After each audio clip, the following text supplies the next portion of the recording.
Back with part 3. Healthcare reform. Why I'm convinced that this is about healthcare reform. How healthcare is administered to the American people. And this is one reason why Mr.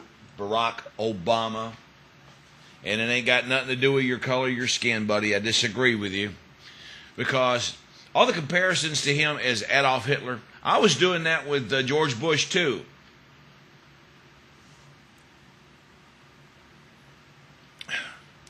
What the bill says is basically, and the American people are reading this, and that's why they're getting upset, and that's why they're going to these town hall meetings, and they're not standing there with a glazed look over their eyes saying, give us anything we can get, please. No, they are standing there saying, no fucking way. And they're talking down to congressmen and senators, and our congressmen who come to these town hall meetings are befuddled because they are ignorant. They have not even read the bill, and they're scratching their heads saying, how can the American people be more informed than me? It's because we're doing your job, congressman. We're doing your job. We're watching out for ourselves because you can't. You're too busy taking money from lobbyists. We need some fucking government reform. Now I'm getting pissed off. In the bill, this is the greatest country in the world with the greatest health care in the world, whom if you're 90 years old and you go to a doctor and your doctor says, I can give you 5 more years of life. All you need is a pacemaker. And it costs X. And it can be paid for. And that person gets that pacemaker and lives 5, 10, maybe 15 years longer. I think that is fantastic. My dad died at 66. And if there had been a way that they could have wiped out his cancer, and he could have lived to been 76, which my mom did live to be about 70-something with, a pacemaker. What person in their right mind would tell the doctor, well, my parents are about 70. I think they've seen everything that they want to see. There's no sense in wasting money on a pacemaker or anything like that. No, fucking no. Everybody would love their parents to live longer. You know, I had my dad for 66 years. Well, I had him for less than that because I was 33 when he died. So I had my dad for 33 years. I would love to have had him for another 20 or 34 years. My mother, too. So what gives our government the right to say at a certain age in life, we're going to counsel you on dying? And if you think I'm wrong, read the bill. At a certain age, they want to counsel you on dying and getting the hell out of the way for the other young whippersnappers to come up and take your place. And if we got something that could probably save your life and prolong it another 10 or 15 years, we're not going to do that because why waste the money?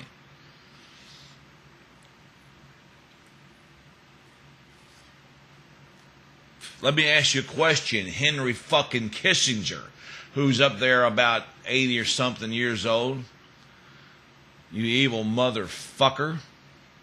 This is to you, Henry Kissinger. When are you going to die? Henry Kissinger talks about wiping off 80 to 90% of the population off the planet. Let's start with him.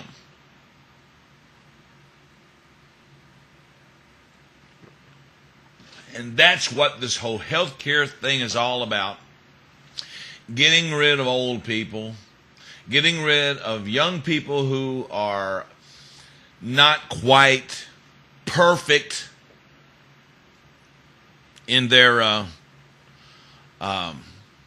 health. I saw a video of a fellow on here with his son who has cerebral palsy, and in the plan, he's arguing with the senator who's 80-something years old, who's got 2 plastic knees and a plastic hip. And this man is arguing with him about his son, saying, under your plan, my son won't be helped. And the senator and congressman or whoever he is, it lies to the fellow and says, yeah, there's an amendment. Well, I agree with the fellow. If the plan is so good, why do you need an amendment? Now, I'm going to say this. My granddaughter has Downs. A lot of people, let's say if this plan had been in place when she was born, would have said, look, she has Downs. There's no sense in her living. I'm going to tell you right now, she is a gift from God. She lightens my life every time I'm around her. Anybody try to bring harm to her is going to have to answer to me. And I don't care if it is a government official. I don't care if it's a doctor. I don't care who it is. You want to harm my granddaughter with Downs? You're going to have to answer to Howlinblind, Muddy Slim.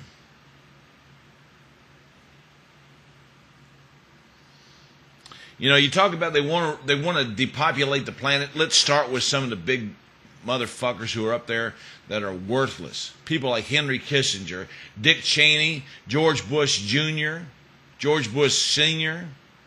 Let's start with some of those people.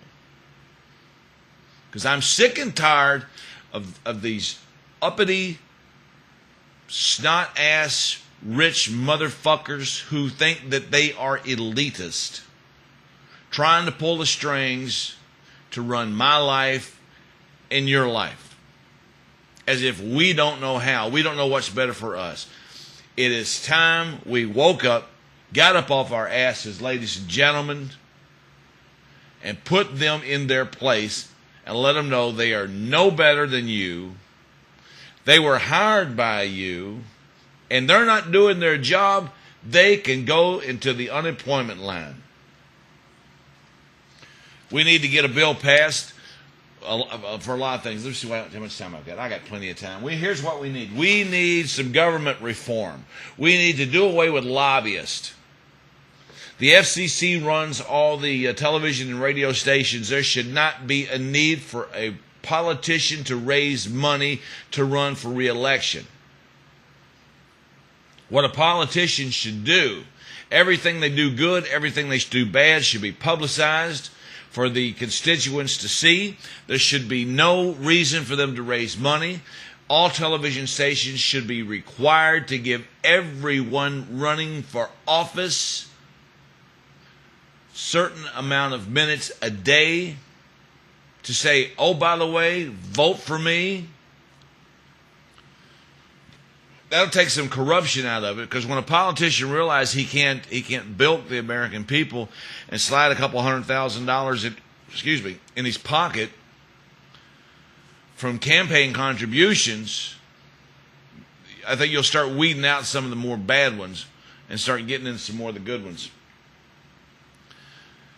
We need to do away with lobbyists, the people who walk up to Congress and say, I want you to pass this bill for me because it's going to make it easier for me to run my company illegitimately. And, oh, by the way, here's an envelope full of money. We need to do away with that.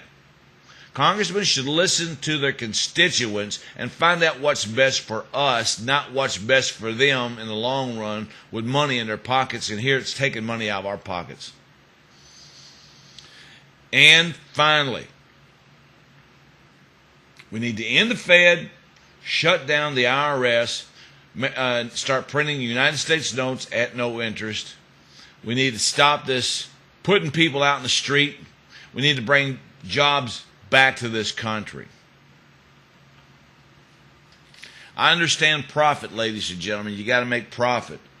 But I'm sick and tired of it being made on the backs of other people who need to eat and who need to have a place to live in this country. This is the greatest country on earth. There's no reason anybody should go hungry in this country. There's no reason anybody should go homeless in this country. Leave your comments. And Henry Kissinger, I dare you to disagree with me on any of this. And Mike McAllister, you want to have a debate about health care and health insurance, we'll do it. Just leave me a message. Howlinblind, Money Slim, Hardy Monterey, Dark Night. Have a good day.